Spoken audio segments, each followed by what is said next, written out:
Pak Arief sedang memberikan materi kuliah kepada Alia dan teman-temannya mengenai demokrasi liberal. Setelah reformasi 1998, Indonesia memasuki era demokrasi liberal. Artinya, kita mengadopsi sistem yang lebih mengutamakan kebebasan individu, hak pilih, dan pemilihan umum yang bebas.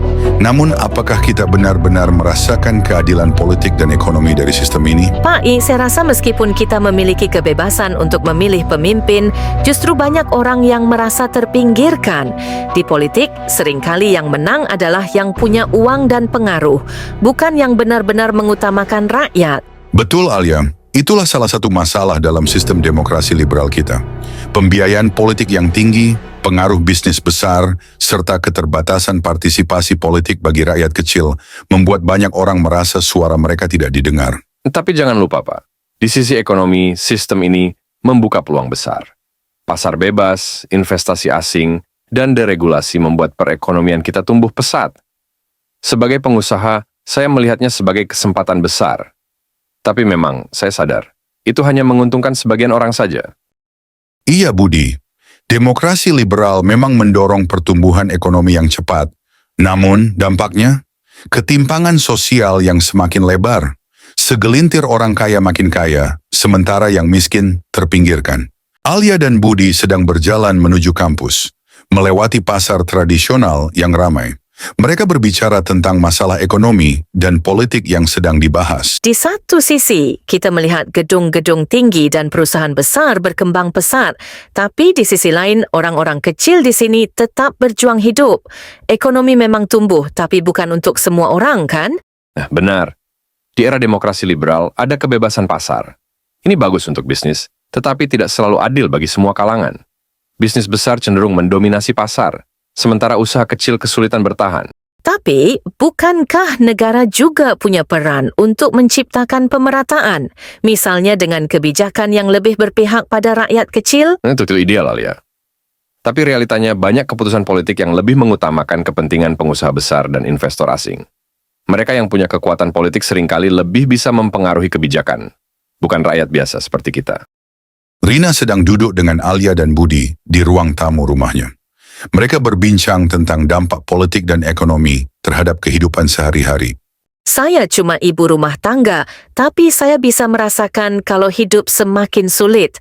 Harga-harga barang naik terus dan pemilu datang lagi. Tetapi saya bingung, siapa yang harus saya pilih? Semua janji-janji itu terdengar indah, tapi kenyataannya saya nggak merasakan perubahan yang berarti. Rina, itulah salah satu kelemahan demokrasi liberal. Pemilihan umum memberi kita kesempatan memilih pemimpin, tapi sistem ini juga memberi ruang bagi politik uang, kekuasaan bisnis, dan penyalahgunaan kekuasaan. Masyarakat seperti kita seringkali jadi korban ketidakadilan ini. Memang, Rina. Sistem demokrasi yang memberi kebebasan dalam memilih seharusnya memberi kesempatan bagi kita semua. Tapi kenyataannya, banyak yang merasa seperti tidak ada perubahan nyata. Mungkin itu karena kebijakan ekonomi yang tidak inklusif dan lebih menguntungkan segelintir orang.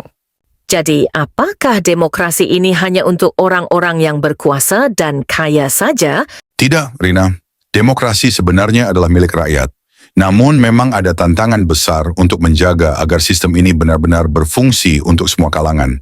Partisipasi aktif kita sebagai rakyat sangat penting, tidak hanya saat pemilu, tetapi juga setiap hari, agar sistem politik dan ekonomi ini berjalan lebih adil. Alia, Budi, dan Pak Arief duduk bersama sambil berbincang lebih lanjut. George, karena kita ingin demokrasi ini bekerja lebih baik, kita semua harus lebih terlibat. Politik bukan hanya tentang memilih pemimpin, tapi juga memastikan kebijakan ekonomi yang dibuat benar-benar memperhatikan semua kalangan. Thanks itu yuk. Bisnis memang berkembang, tapi saya juga harus peduli dengan kesejahteraan sosial. Keuntungan tidak selalu hanya tentang uang.